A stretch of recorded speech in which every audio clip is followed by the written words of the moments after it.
Partisans de l'info libre, je vous salue. À l'heure où je vous parle, le Brigitte-Gate est devenu une affaire internationale. Les plus grands chroniqueurs y consacrent des émissions. Parmi eux, il y a Tucker Carlson ainsi que Candace Owens. Alors, pour ceux qui sortiraient d'un coma de 3 ans, le Brigitte-Gate, c'est quoi? C'est la rumeur que Brigitte Macron serait au départ un homme et elle a persisté pendant des années. Elle a des ramifications partout. Il faudrait passer des jours pour tout décortiquer et personne n'y est encore arrivé. Rien n'a été prouvé. On reste toujours au niveau des hypothèses farfelues. En février dernier, Tucker Carlson rencontre Poutine pour l'interview du siècle et à la fin, celui-ci lui remet un mystérieux dossier. Quelques jours plus tard, Tucker Carlson annonce qu'il va faire des révélations sur le Brigitte-Gate. La rumeur est alors relancée. Tout le monde est en ébullition. Candace Owens s'y met à son tour et elle déclare que toute cette affaire est très louche et qu'elle croit également que Brigitte Macron serait un homme qui aurait transitionné.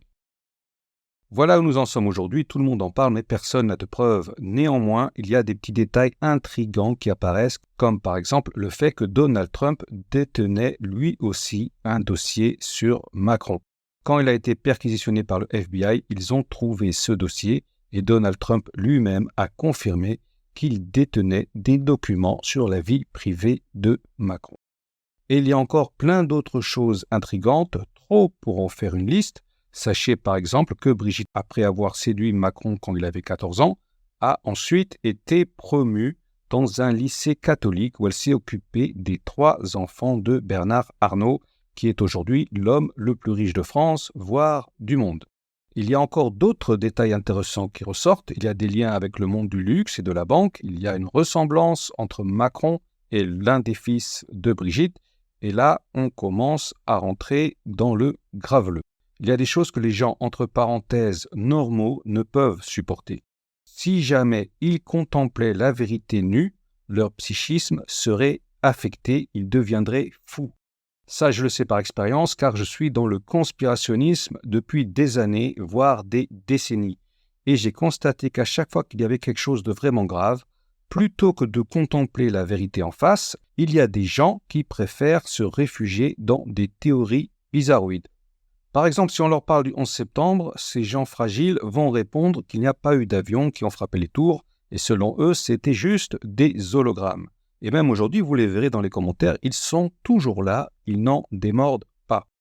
Et si on leur parle de la Troisième Guerre mondiale, les fragiles du cerveau vont aller jusqu'à déclarer que les bombes nucléaires n'existent pas.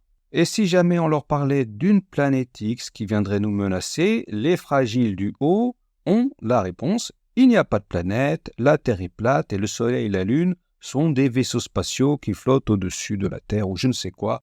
Un truc de fou. En tout cas, on a enfermé des gens pour moins que ça. Pour les mêmes raisons, ces gens contestent même l'alunissage en 1969. C'est vrai que le fait que depuis 50 ans, on ne soit pas retourné sur la Lune est très louche. Le comportement des astronautes l'est également. Et pour se prémunir du choc terrible que leur causerait la vérité, choc qui mettrait fin assurément à la civilisation, les fragiles du cerveau vont déclarer que l'émission Apollo n'était en fait que du cinéma. Et concernant l'affaire Brigitte Macron, ils ont la même réaction. Ils vont se précipiter vers une folle rumeur complètement infondée. Il n'y a pas de preuves, mais d'un point de vue psychologique, il s'agit pour eux de camoufler la vérité afin d'éviter d'être traumatisés. Brigitte Macron est bien une femme. Ceux qui ne sont pas capables de différencier un homme d'une femme ont un grand problème de discernement. Elle n'a pas transitionné, il n'y a aucune preuve de cela, et en plus, elle se comporte en femme. Ça se voit, même si au fil des années, elle a bientôt 71 ans, elle a perdu de sa féminité. Elle n'est pas non plus son frère, Jean-Michel Trogneux, celui-ci est connu, il y a des gens qui l'ont même rencontré. En résumé, il y a quelque chose de louche, mais ce n'est pas ce que les gens s'imaginent naïvement. Et de mon côté, je me garderais bien de fouiner plus à fond dans cette affaire. Ce serait risqué de finir comme Icare qui s'est brûlé les ailes quand il s'est trop approché du soleil de la vérité.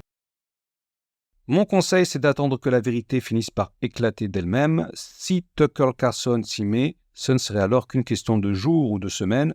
Maintenant, posons-nous la question, pourquoi Poutine lui aurait remis ce dossier.